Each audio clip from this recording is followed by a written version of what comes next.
I just watched a video that Rachel Maxey did where she made a shirt with a knitting machine. Now, I obviously do not knit, I crochet. But I thought, I have not ever made a shirt. Mainly because I don't really think that I can handle crocheted sleeves on my skin. I am autistic, and the idea of yarn being on my skin is not fun.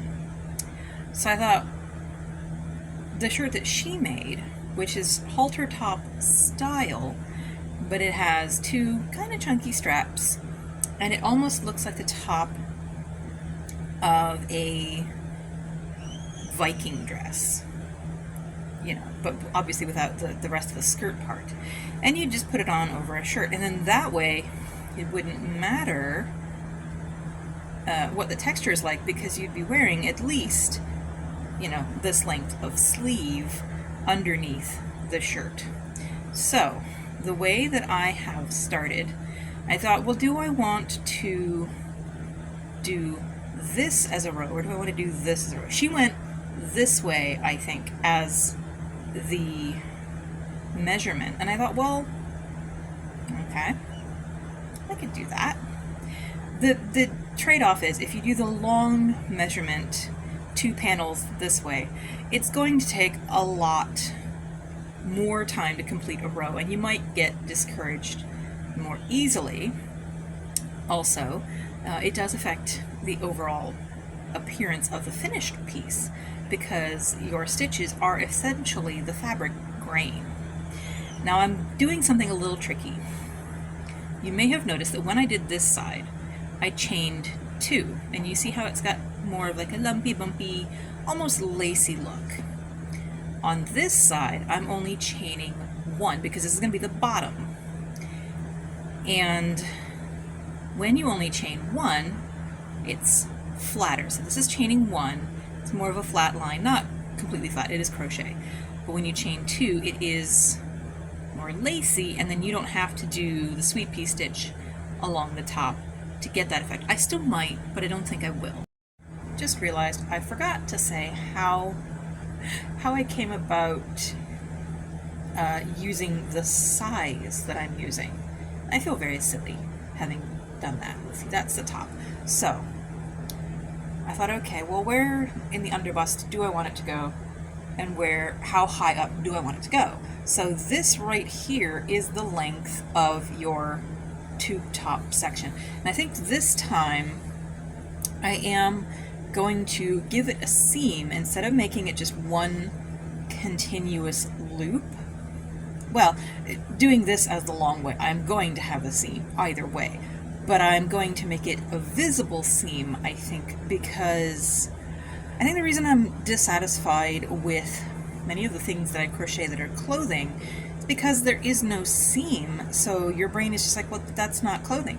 Now you can see a little bit better. This is the 2 chain side.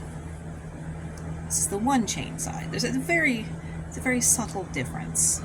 This is a little flatter, and this is a little more loopy. I could do 3 chains if I wanted, but I think that might be a little too lacy for my taste. So I'm just going to continue this all the way across. So if you're going to wear it without a bra, measure without a bra. If you're going to wear it with a bra, measure with a bra. I'm not sure that I care if it's a little too short with a bra. But if you do that measurement with whatever, well, bra or corset if you are into historical clothing. So whatever understructure you are going to have with your shirt, you want to have on, and I may wear this without a bra, I don't know. I might just wear it around the house over a t-shirt. I don't know. But this is my, it's the, does this work? This is why I picked a yarn that I have a lot of, that I'm not necessarily super attached to. I can get more of it from Michael's if I need to. So this is my test. Does it work? And then if it does, I can then count how many stitches this is, make a pattern, and I don't know, put it online if it doesn't already exist. It probably does. It's just a tube with straps, which is basically what Rachel Maxey made, is a tube with straps. So we shall see. I don't think this will take me more than a day, maybe two. You can see how fast I'm going. Also, yes, I do have nails now. I have decided to attempt to have nails, see if my skin can handle being occasionally scratched. It's mostly okay. I do have some ouchies that they do catch on, but it's not, they're not catching on the yarn because I have rounded them. Even the camera doesn't want to focus on it. So I'll check back in unless I think of anything else when I have my tube, which may or may not be at home because it is holiday and we're probably going to go out somewhere. So there may be a scene change, just so that you know, and being autistic, I like to end at the end of a row. Did make one slight change. You can more easily see that this is the top and this is the bottom as I've gotten very far. You might notice I've done a bit of double crochet because this is going to be the side seam. I've decided to do a little double crochet to allow it to stretch. The back will most likely be single crochet. I just thought that it would give it a little more give because, well, let's be honest, boobs change over time. Some days they're more full, some days they're not. So we want a little more stretch where the girls are. So if you do want to do this, I forgot to mention, you want to have a set pattern. So I have 3 rows of single crochet, 1 row of double. I always start the double crochet on this end because it's the flatter side, and I do the end bit here because this is the more curvy side. So figure out how far apart you want your double crochet to be, how much stretch you need. If you need way more stretch, by all means just do solid double crochet all the way through. I'm to the point in life where my boobs don't change that much, so I can get away with doing 1 double crochet and then 3 single crochet. In addition to the stretchies, honestly, it just makes it go faster when you put double crochet in there, but also it adds a little bit of a pattern because I felt like this was kind of boring. I mean, it's a tube top with straps, so it doesn't have to be super interesting, but come on, that looks more professional, you know? Minor correction, the double crochet starts on the lumpy side and ends on the straight side. To the absolute surprise of nobody who knows me, it's not gonna be a simple tube top with straps. No, I got to thinking, how am I going to attach the buttons? I don't like sewing, so I don't want to have to reinforce the buttonhole. But you know what naturally reinforces buttonholes is things like the Sweet Pea pattern and Dragonscale. So what I'm gonna do is I'm going to, from here, okay, somewhere in, actually right about now, I'm going to do Dragonscale here till about there, so that the buttons can go inside the holes for the Dragonscale, and then this entire side is just going to be Dragonscale till about here. I don't want it past here because then it's just going to irritate my arm every time I move it. So I think right about here is where I'll stop the Dragonscale, because of course, if you can have dragon, have dragon. So I don't even need to turn my work. I forgot I was working this way, so I don't have to turn and like go that way. No, so you have your 3 chains, and you're going to crochet into this first stitch here. You can go into the second one, I'm just not opting to do that. Chain 1, skip 1, make a little post. Chain 1, skip 1 and do 2 double crochets in a row, chain 1, skip 1, make your little post all the way across. I do have a slight issue. I'm 1 chain short. So, for full transparency, I'm going to frog the entire row and move this stitch forward 1. I should have known. It is, I found, my bust is 22 inches, well, at least where I want it to be, is 22 stitches.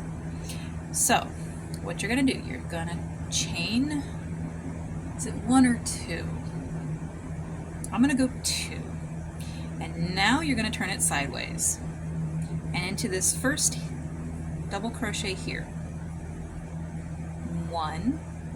Now you did 1 double crochet, but because you chained 2, you now have like 2 little stitches there. So you only have to do 2. Hello. 3,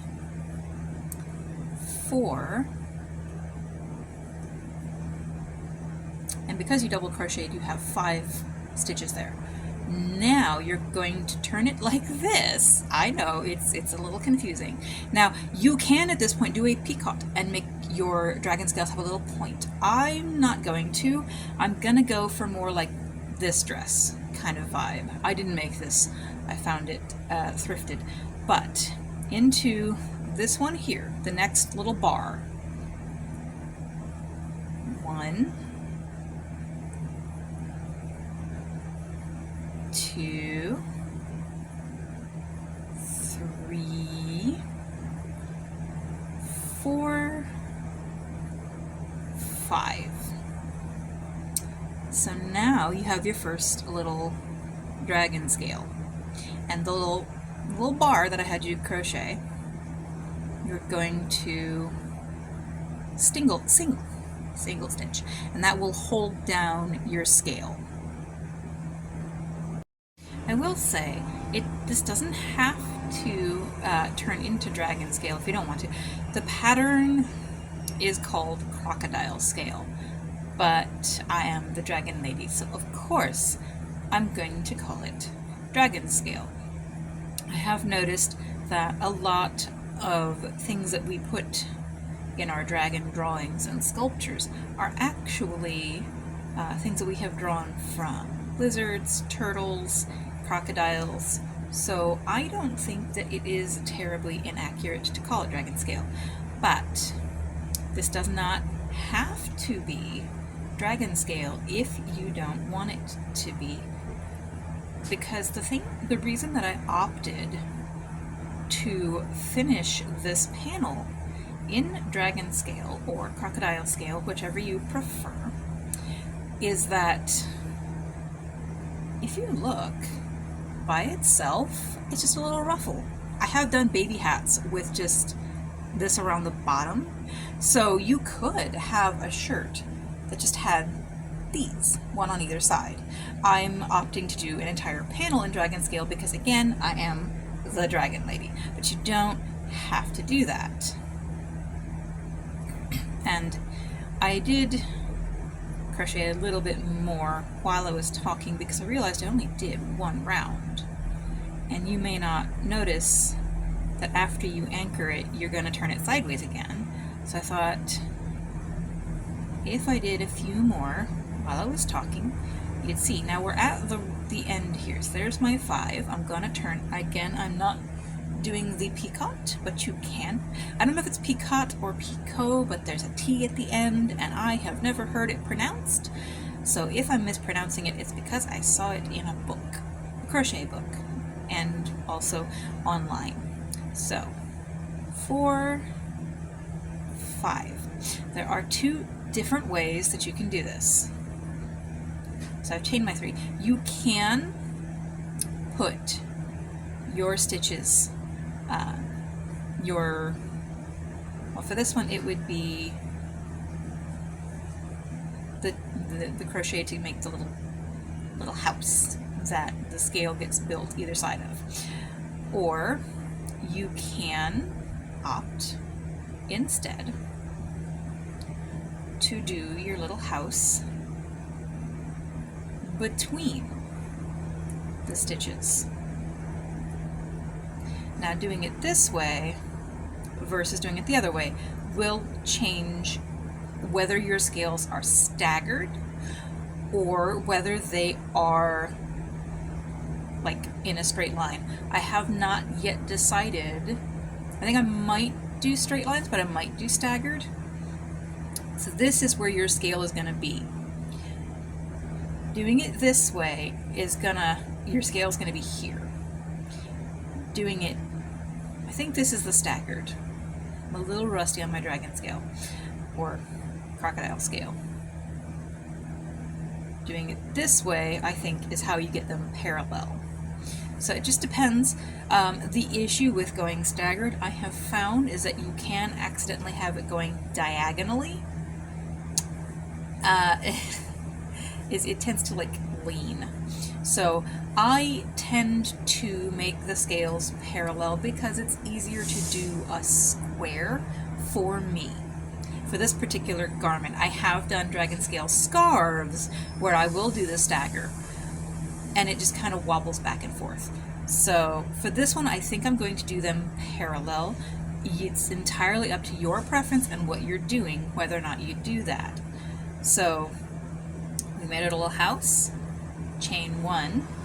You're going to put this bar parallel, like in the stitch of the little crossbar that you did there. Chain 1, and then inside there where I would put the button, you're going to do 2 stitches, chain 1, find the little bar. And again, if you're going to stagger, you'd use these same anchor points and just do a different, so that you would have, instead of the 2 stitches being in what will later be a nice secure buttonhole, you could do the 2 stitches on the bar instead. So you're just going to do this all the way across. So I've reached the end of my row. 1, 2, 3. As we did before, turn it sideways and crochet 2, 3, 4, 5, and turn. This is kind of tricky because you're going backwards. 1, 2, 3, 4, 5. So at this point we want to stop and measure. I mean, it's basically the same either way. Put it to your midline where I'm going to put a seam. I'm actually going to put a stitch line there. Ooh. And yes, I can go, I'd say 3 more scales to here, and then I will do a separate panel of just scales. So I have reached the max for the panel. It's going to go to about here. This scale is a little wide, so what I'm going to do is, wrong end. I'm just going to slip stitch to the middle there and call it there, and I think I'm going to do single crochet across just to sort of, I mean, you're not going to see the edge here, but for stability's sake, just anywhere I think that I can grab somewhere to throw in a stitch, because I like knowing that, you know, plus it's more similar to a fabric garment.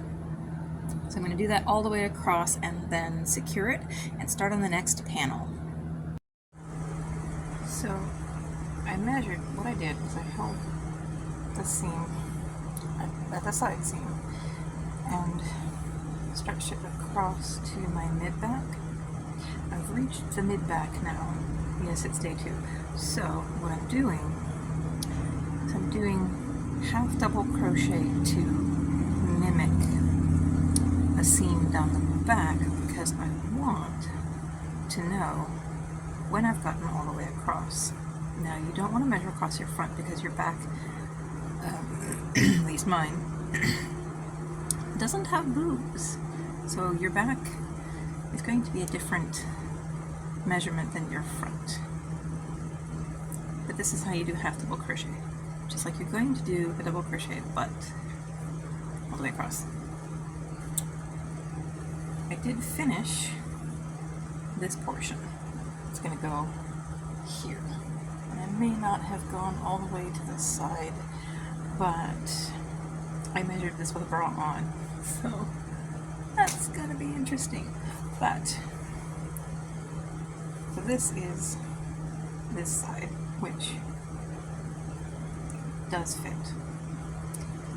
This is this side, and I'm going to put the buttons either this side, I think this side, and then they should latch like this. So you want to do that before, yeah. Okay, so I went a little short, but this is crochet. I can add more. It's fine.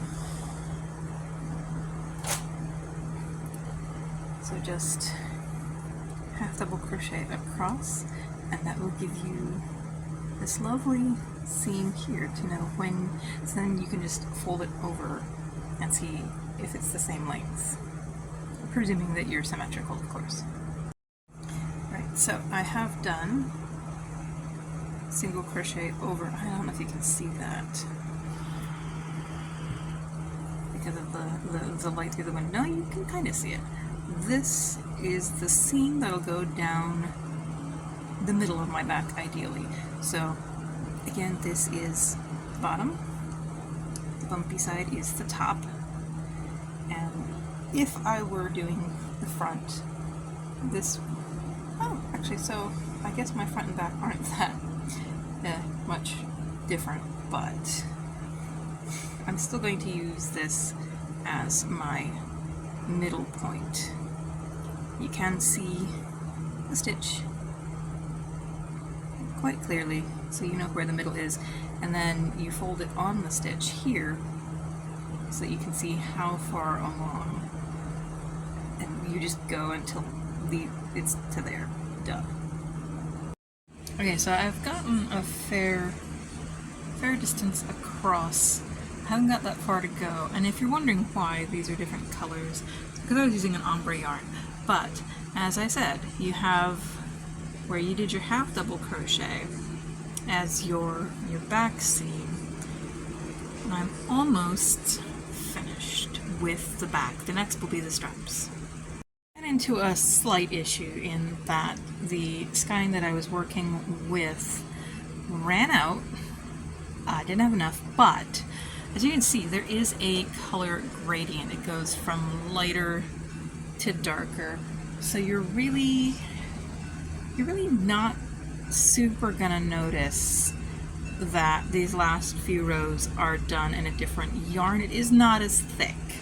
However, I'm going to move right along, and I have not cut this to tie it off because I do want to simulate stitches. So I'm not going to use our yarn needle and stitch it that way. It is very difficult to see when you do that, the stitches, the lines. So what I'm going to do is I'm just going to take up one loop from this side and one loop from this side. Now I do have the bottom where it's flat lined up with the bottom where it's flat, and the top that I left all curvy lined up. So this will be the right side, and then I'll check back in later. Okay, so I have this at the center line, wrapped all the way around to the midline here. Oh yeah, that'll be fine. I opted for a different method here. I'm trying to decide if this is like too much. I don't think it'll bother me. I thought, well, okay, if I grab one loop on each side, I have some rather hefty gals, and so I might need some more reinforcement, so I grabbed both loops on both sides. Besides, you get a more, I mean, yes, it's a very big side seam, but it's a visible side seam, and I just tested it. My arm doesn't, like, register this as being a textural nightmare, so I'm gonna leave it. Okay, I knew that yarn would do this, but I did not know that there would be like this much overlap. So the original yarn, okay, I mean, I could, you know, leave these here, but why? That uses up the yarn hair that I was trying to save. So I think what I'm going to do is, I think, take some, well, no, because that sits where I want it to. I think what I'll do is take some from here. I'll have to measure. So what I'll do, handy little tip, hang on. So I'm going to literally put a pin in it. Well, it's not a safety pin, but so this much. So possibly, like, possibly this much. But then I have more of the original yarn, which is great, because then I can do the straps in the original yarn, which is thicker. So stay tuned for that. So many things have gone wrong. So when I took it in, I should have, and I did suspect that this might be the case, should have taken in the back seam instead of taking in here, because now the side seams sit like a princess seam, which is not bad, it's just not what I was going for. So I have attached the first strap pretty much right where the Dragonscale ends, so it'll be like this. And I found that I liked it. So there's my center line for the back. I don't know if you can see that. That is the center line. I found that I liked it lined up like that. So the other strap, I'm going to start here and also anchor to, wrong way. Start the strap here and anchor to just next to this. They say measure twice, cut once. I probably should have drawn a pattern and then crocheted within the pattern. Unfortunately, I was too excited and I started going with that pattern, and I know that yarn stretches. I just didn't realize how much it stretched. So it should look something like this, although I'm gonna have to overlap a bit more than I intended and do that and have the other strap here and have it look like this, which I might need to take in that strap. I have not, as you can clearly see, I have not tucked in my ends just in case that happened. I'm not going to tuck this in until I've got the other one attached, but this is basically cursed. It'll look fine, it's just not, hello. It'll look fine, it's just not what I wanted it to be, so it's a first draft. So it's done. I had to adjust both straps a bit, take one in, let one out. And I like that I can wear it like this, but I can also cinch it in a bit more and wear it like this. Thing is, there are holes everywhere that I could put the buttons through, and I could secure a row of buttons for 4 rows of buttons. Or what I could do is try to find a ribbon that matches and just weave it through like I'm lacing like an old-fashioned, you know, like thing. So I can lace it here and you get the gradient, or if I'm feeling a little more saucy, I can cinch it here. I do think I am going to hem the bottom just to finish it off. And I have a side seam here and no princess seam. I have a princess seam here and no side seam. But I'm just gonna let that be fine because it's a concept. So a little hemming, a little ribbon, and then this will be done. But I think that's gonna be a second video because this is already probably like 20 minutes. So that's where I am there. As I said, I stitched the straps to one stitch either side of my center line so that they're even, and then both of them are one stitch away from the scales. So you do have precise measurements. I really should have taken in the back and not that one side panel, but you know, I'll do that next time, probably.